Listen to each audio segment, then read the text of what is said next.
इस कहानी की शुरुआत साल 1967 जॉर्डन से होती है। यहाँ पर हमें रेगिस्तानी इलाका दिखाया जाता है जहाँ दूर दूर तक सिर्फ बंजर इलाका है। जिसके बाद हमें रेफ्यूजीज का एक बहुत लंबा काफिला दिखाया जाता है जो पैदल चल रहे होते हैं। दरअसल ये लोग फलस्तीन से हैं और इसराइल ने इनकी जमीन पर कब्जा कर लिया है, इसीलिए ये लोग माइग्रेट करके जॉर्डन आ रहे हैं। इन लोगों ने अपना घर बार सब कुछ खो दिया है। लोग ट्रक्स के पीछे भाग रहे होते हैं जो नए रेफ्यूजीज को लेकर आ रही होती हैं। हर तरफ सिर्फ शोर है, बच्चों के रोने की आवाजें आ रही होती हैं और लोग अपनों को ढूंढ रहे होते हैं। इन्हीं लोगों के बीच हमें 11 साल का तारिक और उसकी माँ गायदा दिखाई देते हैं। गायदा तारिक का हाथ इतनी जोर से पकड़े हुए है जैसे उसे डर हो कि वो खो जाएगा। ये लोग भीड़ के बीच में से रजिस्ट्रेशन डेस्क की तरफ बढ़ते हैं। वहाँ एक छोटा सा टेबल लगा होता है जहाँ एक औरत बैठी है। एक ऑफिसर उसे पूछता है कि तुम्हारा नाम बताओ। गायदा कहती है कि अता मोहम्मद अताउल्ला। ऑफिसर दूसरा सवाल करता है कि गाँव कौन सा है। गायदा कहती है कि विलेज इमवास। ये सुनते ही आसपास खड़े लोग एक दूसरे से सवाल करना शुरू कर देते हैं। एक आदमी पूछता है कि क्या बैत नुबा से कोई खबर आई है।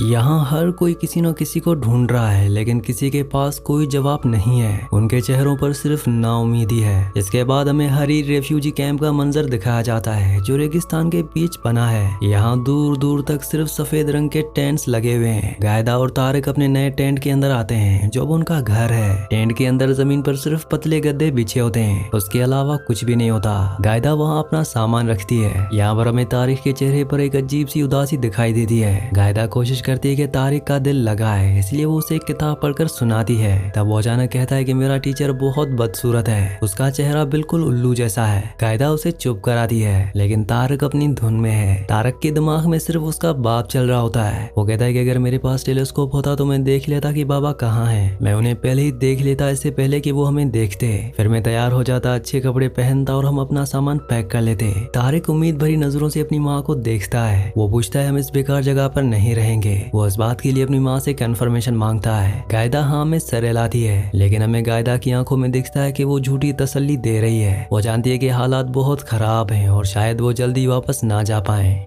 अगले सीन हम देखते हैं कि कैंप में एक शादी हो रही है। लोग अपनी मुसीबतों को भुलाकर थोड़ी देर खुशी मनाने की कोशिश कर रहे हैं। एक बूढ़ी औरत गायदा के पास आती है और पूछती है कि तुम कहाँ से हो। गायदा कहती है कि हम बेतनुबा से हैं। वो औरत बताती है कि हम अहम करम से आए हैं। गायदा पूछती है कब आए थे। वो औरत कहती है कि पूरे 20 साल पहले। ये सुनते ही तारिक जो पास में खड़ा था वो एकदम से शॉक हो जाता है। वो चीखता है कि 20 साल, आप यहाँ 20 साल से हैं। तारिक कहता है कि इसका मतलब 7300 दिन। दरअसल तारिक को लगता है कि अगर वो यहाँ रुका तो वो भी 20 साल तक यहाँ फंस जाएगा। अब अगली सुबह कैंप में रूटीन लाइफ शुरू होती है जो बहुत बोरिंग है। लोग पानी के लिए लाइन में लगते हैं, खाने के लिए लाइन में लगते हैं, हर चीज के लिए उन्हें स्ट्रगल करना पड़ता है। तारिक स्कूल में बैठता है लेकिन उसका ध्यान पढ़ाई में बिल्कुल भी नहीं होता। तारिक बस खिड़की के बाहर देखता रहता है जहाँ ट्रक्स आ रहे हैं। टीचर गायदा के पास आता है और उसकी शिकायत करता है। वो कहता है कि तारिक स्कूल आता है लेकिन कुछ करता नहीं, ये दूसरे बच्चों को डिस्ट्रैक्ट करता है, इसका ध्यान कहीं और है। गायदा अपने बेटे को डिफेंड करती है और गुस्से में कहती है आप मेरे बेटे को दूसरे जैसा मत समझिए, वो उनसे अलग है। गायदा टीचर को चुप करा देती है लेकिन अंदर से वो भी डरी हुई है।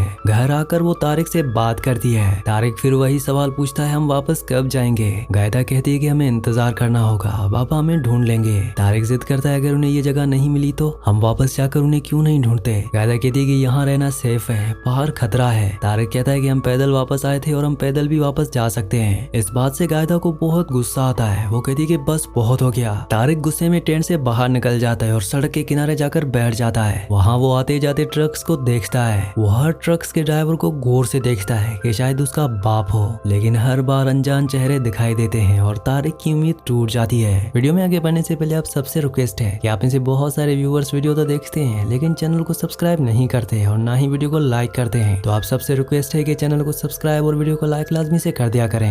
एक सीन में तारिक वापस टेंट में आता है जहाँ माँ खाना बना रही होती है। तारिक देखता है और नाक सुकोड़ता है। वो कहता है कि मैं इस्लामी चीजें नहीं खाता। गायदा उसे डांटती है और कहती है कि शर्म करो, चुपचाप खाओ। खाते हुए तारिक पूछता है कि हमारा घर किस डायरेक्शन में है, हम किस तरफ से आए थे मुझे याद नहीं आ रहा। गायदा परेशान होकर कहती है कि मुझे नहीं याद। तब तारिक को अचानक वो दिन याद आता है जब वो अपने बाप के साथ पिकनिक पर गया था। उसके पापा ने उसे एक लकड़ी की स्टिक जमीन पर गड़ाना सिखाया था। उन्होंने बताया था कि सूरज की परछाई से डायरेक्शन कैसे पता करते हैं। सूरज हमेशा वेस्ट में ढलता है, जहाँ सूरज ढलता है वही हमारा घर है। ये सोचने के बाद तारिक की आंखों में एक चमक आ जाती है। ऐसा लगता है जैसे उसे रास्ता मिल गया है। वो कहता है कि हम वापस जा सकते हैं, हमें रास्ता पता है। गायदा कहती है कि तुम पागल हो गए हो क्या, हम वहाँ नहीं जा सकते। लेकिन तारिक ने अपने दिमाग में फैसला कर लिया है।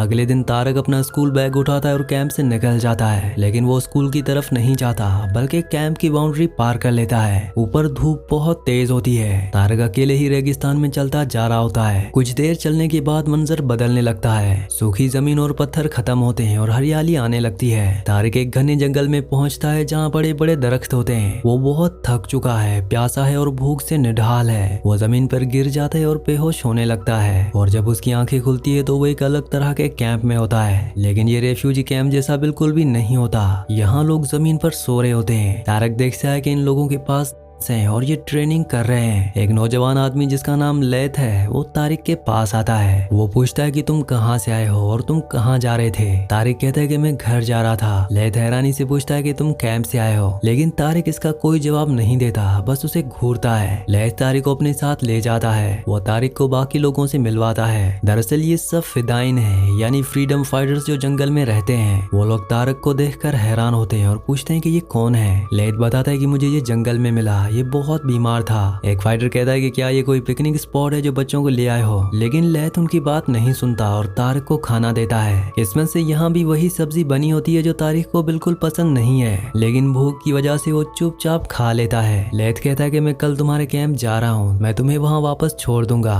तुम्हारी माँ बहुत परेशान होगी। अब इसके बाद रात होती है और जंगल में आग जलाई जाती है। सब फाइटर्स आग के पास बैठे होते हैं और वतन की याद में गाना गाते हैं। तारिक उन्हें देखता है और उसे पहली बार अच्छा लगता है। उसे लगता है कि ये लोग रोते नहीं हैं बल्कि कुछ कर रहे हैं। ये लोग रेफ्यूजी बनकर भीख नहीं मांग रहे बल्कि लड़ने की तैयारी कर रहे हैं। सुबह होती है और तारक देखता है कि कुछ लोग कहीं जा रहे हैं। वो लेथ से पूछता है कि ये लोग कहाँ जा रहे हैं। लेथ कहता है कि हम घर जा रहे हैं, यानी फलस्तीन। तारक कहता है कि मैं भी वहीं रहता हूँ, मैं भी तुम्हारे साथ चलूंगा। वो लोग हंसते हैं और कहते हैं कि क्या तुम बहरे हो, तुम अभी बच्चे हो। तारक गुस्से में कहता है कि मैं इंतजार नहीं करना चाहता, तुम सब बोरिंग हो। लेथ उसे समझाता है कि हम फिदाइन हैं, हम वापस जाने की तैयारी कर रहे हैं।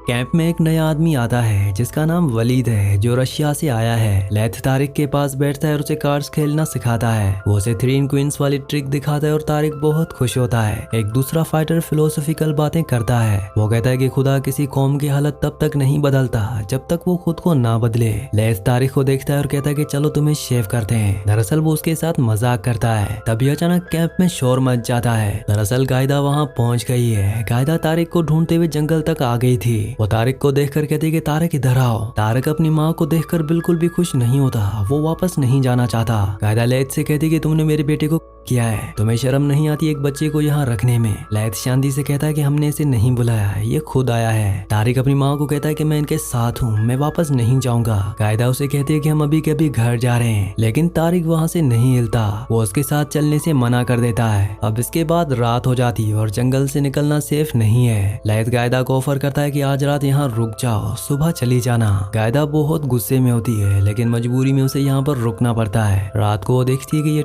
नहीं है बल्कि ये आम लोग हैं। वो लोग हंस रहे हैं, बात कर रहे हैं और बिल्कुल नॉर्मल लोगों की तरह बिहेव कर रहे होते हैं। गैदा तारिक से पूछती कि तुमने मुझे अकेला क्यों छोड़ा। तारिक कहता है कि बाबा को नहीं पता कि हम कहाँ हैं, वो कैंप में कभी नहीं आएंगे, लेकिन अगर मैं यहाँ रहूंगा तो वो शायद मिल जाए। अगली सुबह गायदा लेथ का शुक्रिया अदा करती है। वो कहती है कि मेरे बेटे का ख्याल रखने के लिए शुक्रिया। वो उससे पूछती है कि हमने सब कुछ कैसे खो दिया। लेथ कॉन्फिडेंट होकर कहता है कि हमने कुछ नहीं खोया, हम अपनी जमीन वापस लेंगे। धीरे धीरे गायदा कैंप के माहौल में एडजस्ट होने लगती है। वो देखती है कि तारिक यहाँ खुश है। वो लेथ के पीछे घूमता है। एक सीन में लेथ और बाकी लोग कार्ड्स खेल रहे होते हैं। तारिक जिद करता है कि मुझे भी खेलना है। वो लोग तारिक को खेलना सिखाते हैं और तारिक जीत जाता है। जैसे सब हंसते हैं और गायदा भी दूर से देखकर मुस्कुराती है। गायदा कैंप के किचन में मदद कराती है, फाइटर्स के कपड़े धोती है। वो समझ जाती है कि ये लोग बुरे नहीं है। अब इसके बाद कैंप में रेडियो में खबर आती है कि इजरायली एयरक्राफ्ट ने हरी रेफ्यूजी कैंप पर मिसाइल्स डाले हैं। गायदा ये सुनकर डर जाती है। वो वही कैंप था जहाँ से वो आए थे। अगर वो वहाँ होती तो शायद मर चुकी होती।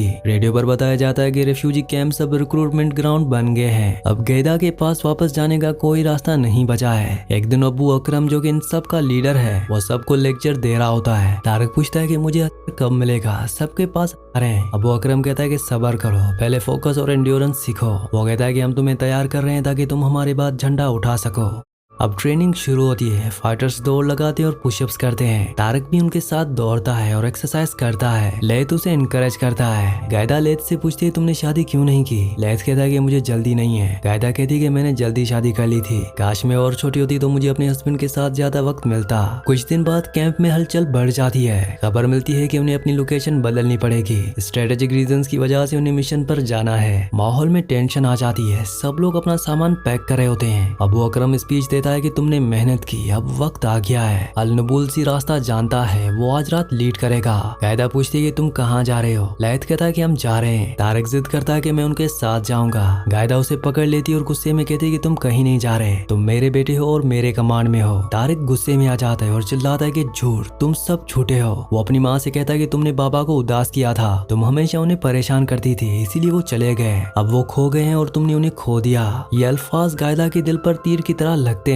वो पूरी तरह टूट जाती है क्योंकि तारक ने उसके अंदर के डर को बोल दिया। अब रात को फाइटर्स निकलने लगते हैं। लैथ तारक के पास आता है और उसे समझाता है। वो कहता है कि तुम अभी छोटे हो, तुम्हारा वक्त बाद में आएगा, अभी तुम्हें अपनी माँ का ख्याल रखना है, वो अकेली है। लैथ गायदा को देखता है और बिना कुछ बोले ट्रक में बैठ जाता है और वहाँ से चला जाता है। सुबह होती है और कैंप अब खाली हो चुका है। इस बड़े जंगल में गायदा और तारिक अकेले रह जाते हैं। गायदा समझ जाती है कि अब उन्हें भी यहाँ से निकलना होगा। वो लोग जंगल के रास्ते से वापस सड़क की तरफ आते हैं। चलते चलते वो एक दोहराए पर पहुंचते हैं। एक रास्ता वापस हैरी रेफ्यूजी कैंप की तरफ जाता है और दूसरा रास्ता बॉर्डर की तरफ जाता है जहाँ फलस्तीन है। गायदा रुक जाती है और सोचने लगती है कि अब कहाँ जाएं, लेकिन तारिक का हाथ उसकी पकड़ से छूट जाता है। तारिक बिना रुके बिना मुड़े दूसरे रास्ते पर चलना शुरू कर देता है। वो रास्ता जो वापस नहीं जाता बल्कि आगे जाता है। गायदा उसे देखती है और वो समझ जाती है कि उसका बेटा अब रुकने वाला नहीं है। वो अपना भारी सूटकेस वहीं सड़क पर जमीन पर छोड़ देती है। उस सूटकेस में उनकी पुरानी जिंदगी और रेफ्यूजी होने का बोझ था।